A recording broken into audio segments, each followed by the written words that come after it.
हवाले से कि मोदी साहब ने इलेक्शन से टाइम निकाल के भूटान का दौरा किया है उन्होंने।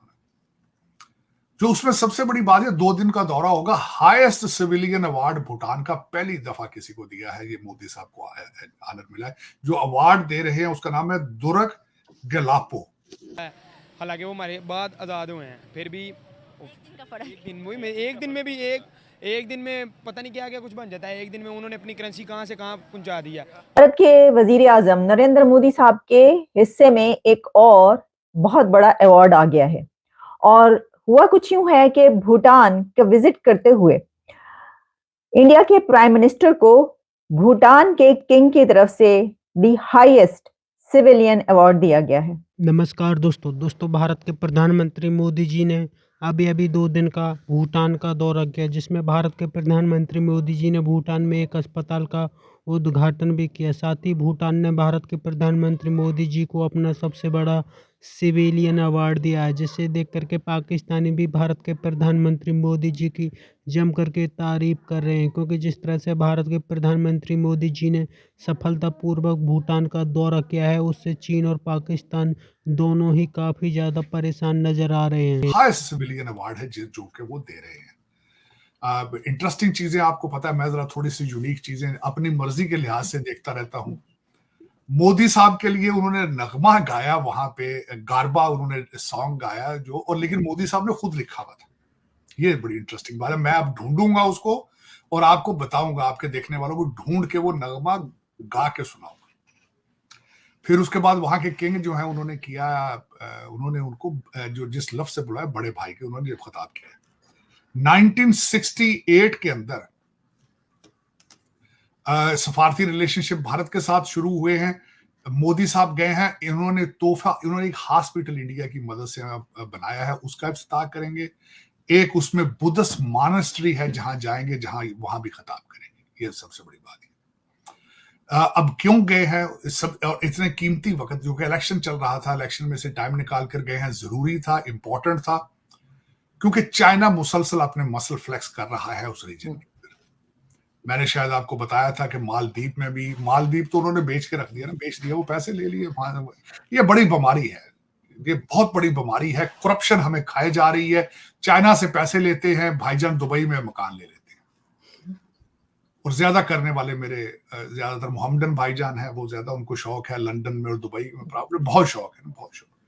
तो वो मालदीव वाले भाईजान जो है, उन्होंने चाइना से पैसा पकड़ लिया है, और वहां से, हालांकि उन्हीं की मदद के लिए जहाज थे वहां पे और जरा उनकी ट्रेनिंग के लिए, तो उन्होंने कहा नहीं भाईजान हम अपने रख लेंगे। चाइना वाले भाईजान ने पैसे बहुत दे दिए, तो वहां से उन्होंने वहां स्टेप ले लिए। नेपाली भाईजान पहले इस तरह का काम कर चुके हैं। आजकल हमारे चाइना के आर्मी जनरल जो है वो 2 श्रीलंका में और नेपाल जा चुके हैं। श्रीलंका वालों के गुर्दे तो ले लिए उन्होंने पहले। श्रीलंका तो आपको पता है बैंक्रप्सी दे चुका है ना, उनके गुर्दे तो ले जा चुके हैं चाइनीज। अब जो पीछे कोई लिवर विवर बचा है उनका, वो भी निकालेंगे श्रीलंका का। भूल जाते हैं श्रीलंका वाले के जब बैंक्रप्सी के सर पे थे, सबसे पहले जिन्होंने मदद की थी वो भारत ने की थी, रेस्क्यू किया था। लेकिन चले, फिर वो इस वजह से मोदी साहब को जाना पड़ा उन्हें दौरे में, अपने इसके भूटान पे। अच्छा दौरा चल रहा है, जिससे अगले सब्जेक्ट पे जाएंगे। आज जो जाने से, आज के दिन में ही, वेंसडे वाले दिन, मोदी साहब ने 2 बातें की हैं। पुतिन से बात की, सदर पुतिन से, और फिर ज़ेलेंस्की जो हमारे यूक्रेन के सदर हैं, हम दोनों से बात की है। और जो मेन इसका कंक्लूजन था, डायलॉग एंड डिप्लोमेसी पे उन्होंने कहा है। और दोनों ने, प्रेसिडेंट पुतिन ने और जो यूक्रेन के सदर हैं, उन्होंने मोदी जी को इलेक्शन के बाद आने की दावत दी है।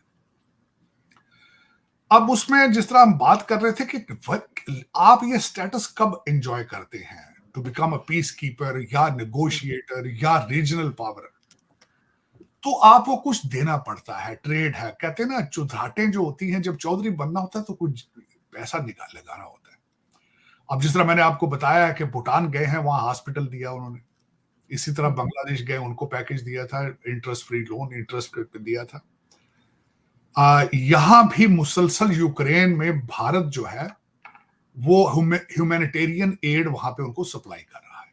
तो आज जब उनकी बात हुई तो प्रेसिडेंट ज़ेलेंस्की ने एक तो शुक्रिया अदा किया कि आप जो हमारी मदद कर रहे हैं उसका शुक्रिया, और दूसरा उन्होंने कहा है कि एग्रीकल्चर में, एविएशन के अंदर, फार्मास्यूटिकल और इंडस्ट्रियल जो उनका फील्ड है उसमें उन्होंने रिक्वेस्ट की कि भारत हमारी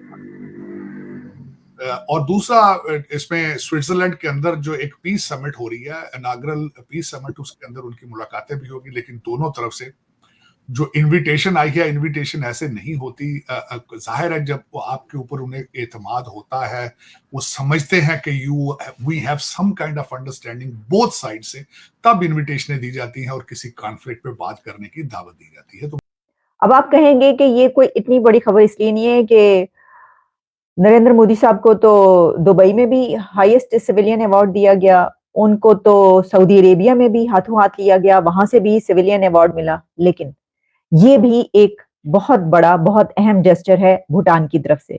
इसकी वजह क्या है? इसकी वजह ये है कि नरेंद्र मोदी साहब, इंडिया के प्राइम मिनिस्टर, वो फर्स्ट फॉरेन नेशनल हैं जिनको भूटान के किंग ने पर्सनल डिनर पर इनवाइट किया। नंबर 2, ये नंबर 1 मैंने आपको बताया। नंबर 2, सिविलियन, जो highest civilian award Narendra Modi को दिया गया है, वो फर्स्ट टाइम किसी इंडिया के प्राइम मिनिस्टर को मिला है। ये इंडिया का पहला वजीर आजम, पहला प्रधानमंत्री है जिनको भूटान की तरफ से ये दी हाईएस्ट सिविलियन अवार्ड दिया गया है। और इसकी तीसरा जो स्टेप है, जो तीसरा पॉइंट है, वो भी बहुत अहम है, और वो ये है कि भूटान का ये highest civilian award first time किसी फॉरेन नेशनल को दिया गया। तो अगर तो हम इसको सिर्फ इस तरह देखते कि भूटान का हाईएस्ट सिविलियन अवार्ड भारत के वजीर आजम को दिया गया तो शायद ये इतनी बड़ी खबर नहीं है, लेकिन जब हम इसको ये देखते हैं कि क्योंकि वो इसलिए इतनी बड़ी खबर नहीं है कि उनको इससे पहले इससे बड़े बड़े कंट्रीज जो हैं, अरब कंट्रीज से ये वाले अवार्ड्स मिल चुके हैं, और जिनको अमेरिका का सदर कह रहा हो कि मुझे तुम्हारा ऑटोग्राफ चाहिए, ऑस्ट्रेलिया का वजीर आजम कह रहा हो कि तुम मेरे बॉस हो, तो उसके लिए फिर ऐसा लगता है अच्छा भूटान ने अगर अवार्ड दे दिया तो कौन सी बड़ी बात है। लेकिन ये बड़ी बात इसलिए कि मैंने आपको वो 3 पॉइंट्स बता दिए कि उन्होंने आज से पहले जो है किसी भी फॉरेन नेशनल को अवार्ड नहीं दिया, और भारत का भी पहला वजीर आजम है जिसको ये अवार्ड दिया गया। अच्छा जी, अब हुआ कुछ यूं है कि ये जो भूटान का विजिट है, ये बहुत सिग्निफिकेंट विजिट है। इसको इतने आराम से जो है वो नहीं देखा जा सकता कि हाँ जी ठीक है, इतने बड़े बड़े कंट्रीज में वो जाते हैं, उनके पास किसी के यहाँ जाना या उनके घर में किसी का आना कौन सी बड़ी बात है जो आप इसके ऊपर बात करेंगे। तो ये बड़ी बात है, ये बड़ी अहम बात है।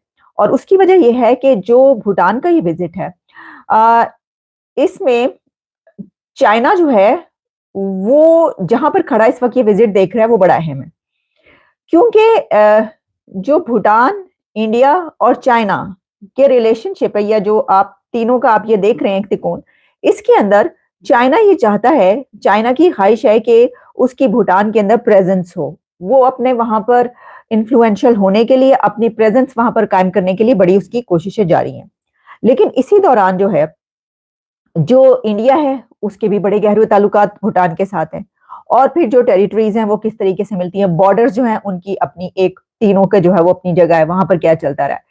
तो इसमें मैं ये समझती हूं कि इस त्रिकोण के अंदर इंडिया ने और भारतीय वजीर आजम ने जिस वक्त ये जो किरदार अदा किया, इससे पाकिस्तान को सीखने की जरूरत है।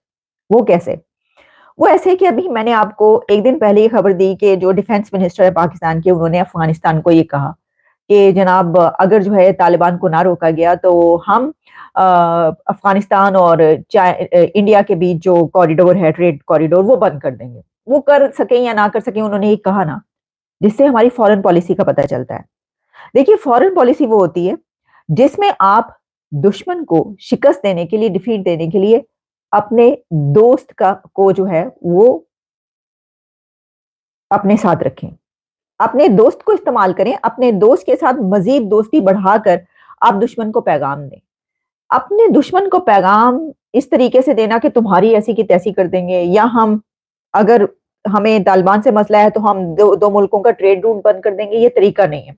और यही वजह है कि जो पाकिस्तान की फॉरेन पॉलिसी के फेलियर की बात की जाती है। तो दोस्तों, जिस तरह से भारत के प्राइम मिनिस्टर मोदी जी ने भूटान का दौरा किया, उसे लेकर के पाकिस्तानियों का कहना है कि जिस तरह से भारत के प्रधानमंत्री मोदी जी जहां पर भी जाते हैं, वहां पर भारत के प्रधानमंत्री मोदी जी को सबसे बड़ा सिविलियन अवार्ड दिया जाता है। भारत के प्रधानमंत्री मोदी जी ने हर एक देश का दौरा कर चुके हैं और हर एक देश ने भारत के प्रधानमंत्री मोदी जी को सबसे बड़ा सिविलियन अवार्ड दिया। जिस तरह से भारत के प्राइम मिनिस्टर मोदी जी को दुनिया काफ़ी ज़्यादा सम्मान देती है, उससे पाकिस्तान और चीन दोनों ही काफ़ी ज़्यादा परेशान है, क्योंकि जिस तरह से भूटान में चीन अपनी प्रेजेंट बढ़ा रहा था, उसे लेकर के भारत के प्रधानमंत्री मोदी जी ने फिलहाल में ही भूटान का दौरा किया, जिसमें भारत के प्रधानमंत्री मोदी जी ने अस्पताल का उद्घाटन के साथ ही भूटान को भारत ने आर्थिक मदद भी दी है, क्योंकि जिस तरह से भारत के प्रधानमंत्री मोदी जी हर एक छोटे देश को कहते हैं कि वो उनकी मदद ज़रूर करेंगे, क्योंकि चीन तो छोटे छोटे देशों को लूटता है और भारत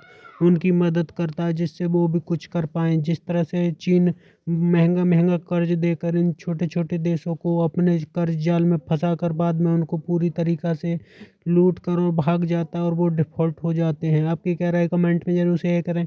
यदि आप चैनल पर नए, चैनल को सब्सक्राइब करें। वीडियो पसंद आए तो लाइक करें, कमेंट करें और शेयर करें।